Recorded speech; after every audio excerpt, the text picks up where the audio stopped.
1 қаңтардан бастап елімізде ұлттық қор балаларға жобасы іске қосылды. 2024 жылдың 1 қаңтарынан бастап ұлттық қор балаларға жобасы ресми іске қосылды.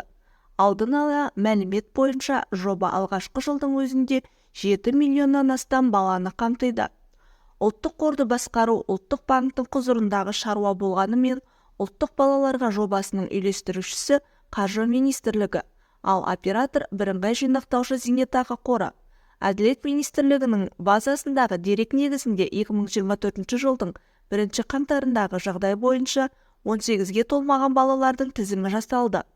Сол тізім негізінде ұлттық қордың инвестициялық табыстың тең жартысын неше балаға теңге бөлу керектігі белгілі болады. 2024 жылдың 1 ақпанында осы есеп негізінде 18-ге толмаған балалардың бәріне бірдей мөлшерде ақша аударыла бастайды.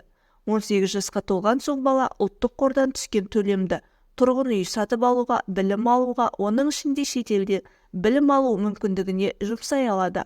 Бірақ баспананы тек Қазақстан аумағынан сатып алуы керек. Ұлттық қор төлемін аудару бала қайтыс болған жағдайда тоқтатылады. Бұл жағдайда мұрагерлік құқығы күшіне енеді. Ондай баланың мұрагері кім бола алатыны азаматтық кодекстің айрықша бөлігінде көрсетілген. Яғни әр баланың мұрагері нақты жағдайы бойынша анықталады. Ал заңды мұрагер баладан қалған ақшаны өз қалауынша пайдаланады.